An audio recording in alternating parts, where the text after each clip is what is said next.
vamos a estar en otro de los temas que ha sido uno de los temas centrales de la jornada y que tiene que ver con el tema de la asunción del nuevo periodo de gobierno del presidente Nicolás Maduro en la República Bolivariana de Venezuela. Hasta 2025. Un hecho llegará.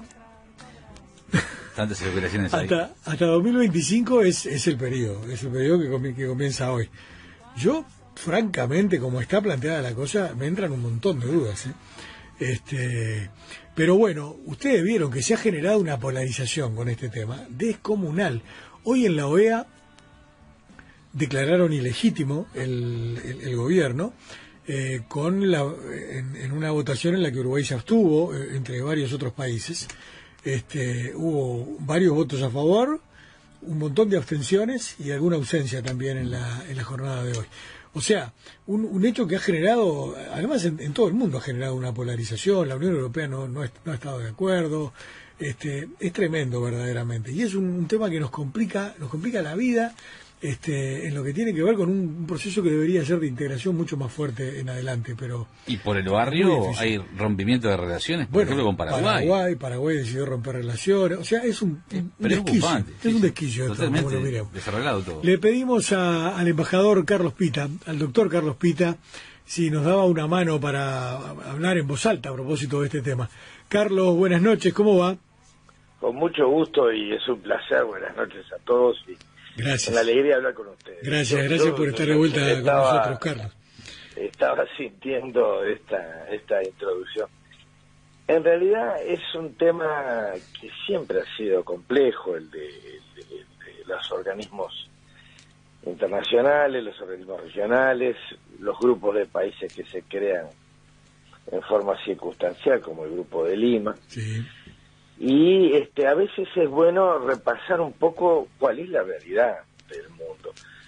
El principio de no intervención y de respeto a la autodeterminación de los pueblos ganó mucha fuerza a partir de la experiencia catastrófica, trágica, terrible de la Segunda Guerra Mundial, digamos. Se consideró que este principio era un pilar para poder hacer que las naciones convivieran con diferentes regímenes y que los estados pudieran estar en paz, digamos. Esa era un poco una de las formas de encarar el asunto.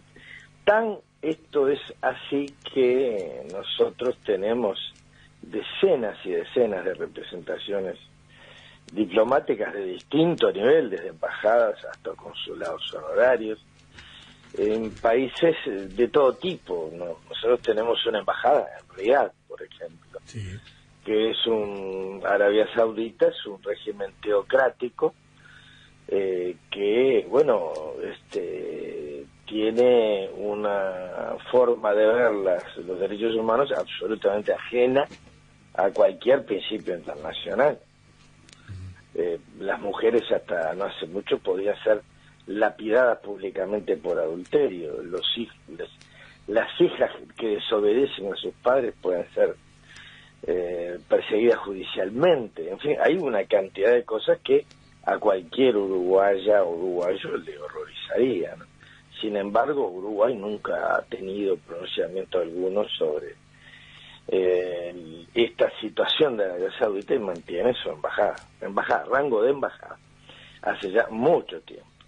Para poner otro ejemplo, lo primero que hizo el gobierno democrático a la salida de la dictadura militar, encabezado por el presidente Sanguinetti y por el entonces canciller Enrique Iglesias, fue restablecer relaciones con Cuba. Uh-huh. Y el segundo acto creo que fue romper relaciones con Taiwán, y el tercer acto seguido fue establecer relaciones con la República Popular China, reconociendo una sola China, un solo país, una sola China. No hay, que yo sepa, en China similitudes ni siquiera de costado con respecto al tema de los sistemas políticos con Uruguay. Entonces es muy importante en estos casos diferenciar las posiciones de los ciudadanos, que tienen todo el derecho del mundo a opinar, Yo, por ejemplo, entiendo que el gobierno de Nicolás Maduro ha tenido actitudes que para mí no se ajustan a la democracia, sin ninguna duda, sí, sí. Pero por lo mismo puedo decir también del presidente Trump, como podría decirlo de una infinidad de primeros mandatarios, o primeros ministros, o reyes, o príncipes, hablando del príncipe heredero de la dinastía saudí, que aparenta ser el responsable del descuartizamiento de un periodista opositor en el consulado saudí en la capital de Turquía, sí. Hecho que hemos recientemente sido informados. Entonces, yo estoy en contra de todas esas cosas, estoy a favor de los principios republicanos, democráticos, representativos, y me gustaría que en todo el mundo fuera así. Claro, lo que pasa, Carlos, que acá se ha armado una movida internacional bajo la consigna de, a través de la presión internacional, tratar de terminar con el régimen de Nicolás Maduro, al que se acusa de violar los derechos humanos, de bla, bla, toda esa historia, ¿no? Y dicen que el Uruguay, al quedar afuera, se está marginando de lo que es la corriente internacional. No, para nada. Uruguay ha actuado como país, y el gobierno que administra el Estado a través de su gobierno electo, y particularmente el canciller Nin Noboa, ha sido clarísimo en esto. Independientemente de la opinión que cada uno tenga sobre el gobierno de Maduro, el Estado uruguayo no puede opinar sobre los gobiernos, o sobre cada gobierno en particular, o sobre un gobierno sí y el otro no. ¿Me entienden? Es muy complicado esto. No es así tan sencillo. Y el camino, en el caso de Venezuela, en una situación realmente en donde hay una gravísima crisis política y económica y social y humanitaria, diría yo. Y además se ha mediado de todas las formas distintas, ¿no? Desde la Santa Sede, otros países. Y no parece ser el mecanismo el de romper el diálogo. En todo caso, habiendo fracasado el diálogo, intentar uno que tenga éxito. Yo creo que ese es el camino. Ese es el camino que Uruguay siempre ha transitado. Nunca ha sido el camino del aislamiento para tratar de lograr una solución, cuando por esa vía, en paralelo, además, se está gestando un nivel de tensiones con problemas fronterizos en el norte de Brasil y en el norte de Colombia, y con una cantidad enorme de fuerzas armadas concentradas en la zona, con una Venezuela que está apoyada militarmente con un armamento de primerísima generación de todo tipo de Rusia, y con un apoyo económico y financiero importantísimo de China. Da la impresión que tendría que venir la mediación desde la propia Organización de Estados Americanos, ¿no? Cosa que... Yo creo que lo primero que debería hacer una organización panamericana sería buscar una forma de distender y no de agravar la situación. Por la vía de el aislamiento no se va a conseguir nada, no se ha conseguido nada hasta ahora, tampoco por la vía del diálogo, pero tampoco se ha logrado interlocutores que puedan estar en condiciones en Venezuela de impulsarlo con firmeza. Hubo una última intentona en el 2017, me acuerdo, de un importante dirigente de ADECO, de la Acción Democrática, un partido opositor muy importante, del que fue el presidente de Andrés Pérez, Carlos Andrés Pérez, quizás algunos lo recuerdan, fue uno de los últimos presidentes antes de Chávez. Después estuvo Jaime Lusinski de la Democracia Cristiana, del COPEI. Bueno, Ramos Salub estaba en una intención de diálogo, pareció abrirse una puerta. Macron apoyó Guterres, el secretario general de las Naciones Unidas, y en el medio de toda una actitud regional compleja no prosperó el tema. En aquel momento, Uruguay, aplicando los principios establecidos en el Mercosur, y no habiendo cumplido Venezuela con sus obligaciones suscritas en el momento en que había entrado como miembro pleno al Mercosur, votó la suspensión de Venezuela del Mercosur, pero porque estaba ajustado estrictamente a derecho en cuanto a las obligaciones que el Estado venezolano tenía con respecto a sus socios en la organización regional Mercosur, que son ámbitos diferentes de actuación. Entonces yo no comparto, sinceramente, ni me gusta ni me agrada el gobierno de Maduro, lo tengo que decir porque es así. Sí. Creo que la enorme mayoría de la ciudadanía uruguaya lo rechaza, pero el gobierno administra el Estado y no puede hacer cualquier cosa en las relaciones internacionales. Hay intereses que proteger, intereses que defender. Si nosotros vamos a elegir para mantener relaciones normales con países, a los países que tienen regímenes de la calidad democrática del Uruguay, bueno, quedamos 15 en el mundo, con suerte. Claro. Es así, porque es así, en calidad democrática, sí. No en legitimidad de origen, en legitimidad de ejercicio de la autoridad, habiendo sido electo democráticamente la autoridad. Son muy pocos los países en el mundo que cumplen con los requisitos básicos que nosotros pensamos que debemos tener. Por eso el principio de no intervención y de respeto a la autodeterminación de los pueblos.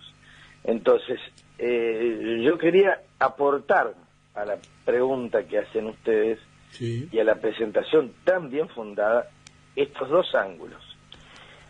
Y no se olviden del segundo, que expliqué, que lo desarrollé muy poquito, pero que es muy...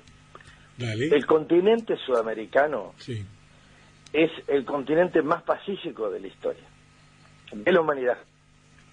¿Sí? Ha habido en el último siglo, diría yo, creo que algún conflicto fronterizo limitadísimo y nada más. Perú y Ecuador, por ejemplo. Ahí está. Pero no son contados, son 2 o 3 episodios, que no duraron casi nada, digamos. O Argentina y Chile. Frente a las situaciones de otros continentes en donde ha habido, bueno, Europa lleva lamentablemente todo un registro de guerras interminables, la última, la de los Balcanes, con millones y millones y millones de muertos, y destrucción indescriptible, ¿no? Entonces, la acumulación de tensiones creo que amerita inclusive la preocupación por una situación en donde se pueda romper la paz del continente, no solo en el territorio de Venezuela, sino en una zona por lo menos próxima a las fronteras colombiana y brasileña al lado del territorio de Venezuela.